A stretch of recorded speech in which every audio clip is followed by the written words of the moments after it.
নতুন নতুন সব তত্ত্ব আসতেছে ইনক্লুসিভ। আওয়ামী লীগকে ইলেকশনে স্পেস দেওয়ার জন্য কোন কায়দায় একটা inclusive election, refined Awami League, নানান ফিলোসফির নামে বাংলাদেশে নতুন কোনো দরজা ওপেন করার একটা আন্তর্জাতিক চক্রান্ত চলছে, এদেশের মানুষকেই ইউজ করে, কোনো পলিটিক্যাল শক্তিকে ব্যবহার করে। এ ব্যাপারে আমাদেরকে কিন্তু সাবধান হতে হবে, বি অ্যালার্ট।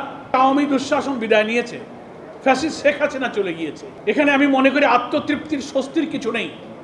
ব্যক্তি হাসিনা গেলেও আমরা চারিদিকে তাকিয়ে দেখতে পাচ্ছি প্রশাসনের রন্দে রন্দে, আপনি জুডিশিয়ারি বলবেন, সিভিল অ্যাডমিনিস্ট্রেশন বলবেন, পুলিশ বলবেন, সাংবিধানিক প্রতিষ্ঠানগুলো বলবেন, প্রত্যেকটি জায়গায় ওই ফ্যাসিবাদের দোসররা কিন্তু এখনো ঘাপটি মেরে পড়ে আছে। ফলে একজন ফ্যাসিস্ট গেলেও এই দেশ থেকে ফ্যাসিজমের বিদায় হয় নাই। ফ্যাসিজম এটি কর্তৃত্ববাদী শাসনের, অত্যাচারী শাসকের একটা চরিত্রকে ফ্যাসিজম বলে।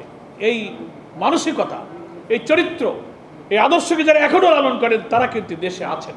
নতুন বাংলাদেশ বিনির্মাণের পথে তারা কিন্তু সবচেয়ে বড় অন্তরায়।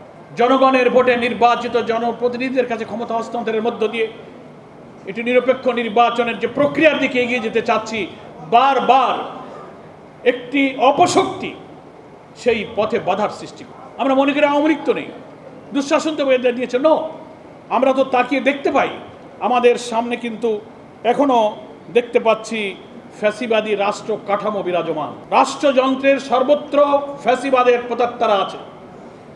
দিল্লির আধিপত্যবাদের কালো থাবা এখনো চতুর্দিক থেকে চেয়ে বসছে। ব্যবসা বাণিজ্য, রাজনীতি, আন্তর্জাতিক নীতি, কূটনীতি, ইভেন সামনের নির্বাচন নিয়ে জনগণের আকাঙ্ক্ষাকে কি করে ধুলায় মিশিয়ে দেওয়া যায় তার চক্রান্ত এখনো কিন্তু বিদ্যমান। পরাশক্তির আমাদের দেশে নির্বাচন আর সরকার পরিবর্তনের সময় আসলে পরাশক্তি যে খেলা হয় সে খেলাও আমরা এখন কিন্তু দেখতে পাচ্ছি। অর্থ পাচার, লুটপাট, দুর্নীতিবাজদের সিন্ডিকেট কিন্তু শেষ হয়ে যায়নি। ফলে আমাদের জাতীয় ঐক্যের যে কমন ইস্যু, শুধু আওয়ামী লীগ নেই বলেই আমাদের মধ্যে বিভেদ থাকবে, অনৈক্য থাকবে, যার যার হয়ে যাব।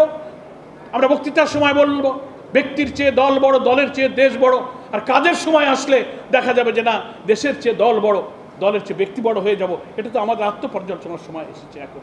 ফলে নামে একজন ফ্যাসিস্ট বিদায় নিলেও জাতির উপর থেকে ফ্যাসিজমের কালো থাবা কিন্তু বিদায় নেয়নি। তাহলে সামনে জাতীয় নির্বাচনকে নিরপেক্ষ, সুষ্ঠু, অবাধ, গ্রহণযোগ্য করার জন্য আমাদের প্রত্যেকের কমন ইস্যুতে কিন্তু একমত হওয়া দরকার।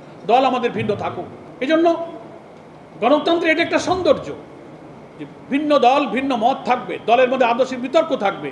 জনগণের কাছে প্রত্যেকটি দল তার আদর্শ প্রচার করবে, তার ইলেকশনের ম্যানিফেস্টো বলবে, তারা রাষ্ট্র ক্ষমতার দায়িত্ব পেলে রাষ্ট্র কিভাবে সাজাবেন তারা জাতির কাছে সেটা তুলে ধরুন। এই বিতর্কের তো সুযোগ আছে।